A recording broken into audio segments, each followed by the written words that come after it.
হ্যাঁ দেখলি কি কি করতেছো? মাইনছে দেখে বদনাম হবো, সরো। বদনাম হইলে কি হইব?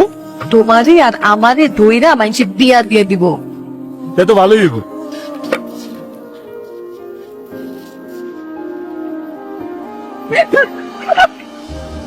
জাভেদ,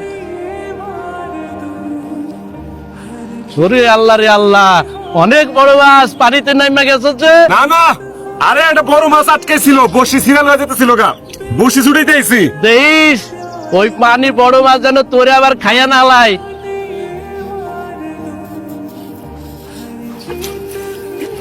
আসমা, কি দেবর, কি কি মাছ পাইলাইস? আরে একটা মাছও পাইনি, মাছগুলা অনেক চালাক হয়ে গেছে গা ভাবি। চালাক কি মাছে হয়েছে নাকি বিশেষ কাউরে দেখা মাছ ধরনের কথা ভুললাই গেছিলাম? বুঝলি কি পাও না ভাবি, আমি কি এরকম নাকি? দূর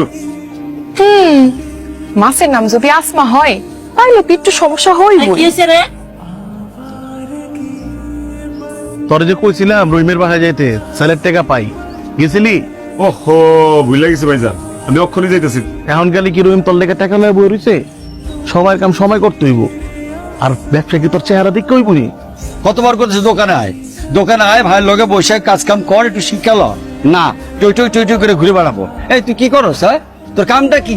এনে এনে ঘুরে বেড়া ছাড়া কোনো কাম করস তুই? লেখাপড়াটাও তো ঠিক মতো শেষ করলি না। আমি তো বিদেশে যাইতে চাই আব্বা। আর বিদেশ যেতে চাস? বিদেশ যেতে টাকা লাগবো না? আগে টাকা কামা, তারপর বিদেশ যাইস। আমি আপনারে এক পয়সাও ধার দিবার পারুম না, এটা আগেই কইছিলাম। জাভেদ বাইরে যাইতে চায়, বিষয়টা নিয়ে আমি ভাবছি। আমি আপনারে একটা প্রস্তাব দিতে পারি। কি?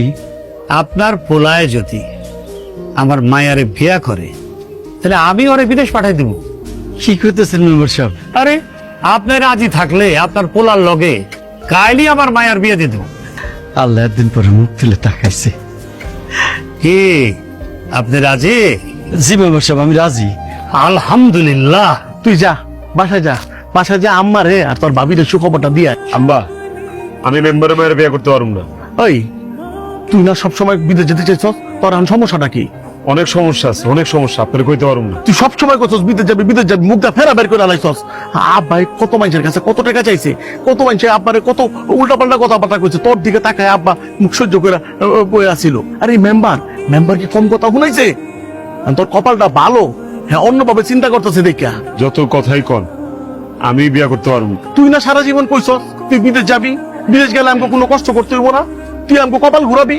তুই আর এইসব কথা কি করলে কইতেছ? আল্লাহ আল্লাহ গো, এই সংসার চালাইতে কাজ করতে করতে জীবনটা শেষ করে ফেলাইলাম। তাও আল্লাহ তুমি আমাকে বুঝ দিলা না, বুঝার চেষ্টা করো না। আমি ভালো থাকবো, তুমি আমার জন্য ভাইবো না। সুযোগ সব সময় আসে না জাভেদ। যাও, এক্ষুনি বাড়িতে যারা সবাইকে বলো যে তুমি এই বিয়াতে রাজি। আম্মা, আম্মা, আমি বিয়েটা করতে পারবো না আম্মা। মাইয়ারা সব সহ্য করতে পারে, তুই না থাকলে দেখবা সুন্দর করে সংসার করতেছে। কিন্তু তখন তোমার কি হইব, আমাকে কি হইব? বিয়ের পর একটা ভালো পোশাক পরতে পারি নাই, তোমার বাইক কিনা দিতে পারে নাই, লজ্জায় বাপের বাড়িও যাইনি কোনোদিন। আর কতদিন? তুমি যদি যাও আমাকে সংসারের অবস্থা পরিবর্তন হয়ে যাইতে পারে। আর তুমিও তো আমার সংসারের কথা চিন্তা করে যাইতে চাইছিলা। সুযোগ আইছে, তুমি আর না করো না। তোমার হাত ধরে অনুরোধ করতেছি, তুমি যাও, আমাকে বাঁচাও।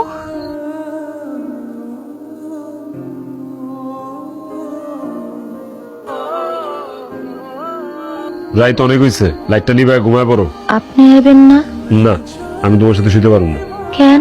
কারণ এই বিয়ে তোমার মত ছিল না। আমার বাপ আর তোমার বাপ মিলা জোর করে আমার বিয়ে দিছে। আমারে আপনার পছন্দ হয় নাই? আপনি তো আমাদেরকে একবার ছায়াও দেখলেন না। কাজটা তুমি একদমই ঠিক করো নাই। ওর তো কোনো দোষ নাই, তুমি কেন শুধু শুধু মায়েরারে কষ্ট দিবা? আর এইটা তোর অধিকার। আমি তো পারতাছি না, আমি যদি মরতে পারতাম ভাবি। জাভেদ, ও জাভেদ, সুখবর আছে। তোমার শ্বশুরে ফোন দিছিল, ওর শ্বশুর কইছে যে আগামী সপ্তাহে তোর বিদেশ যাওয়া ফাইনাল। অহন তোমার মনের ইচ্ছা পূরণ হইব। আমি চাই সবাই খবরটা দেই।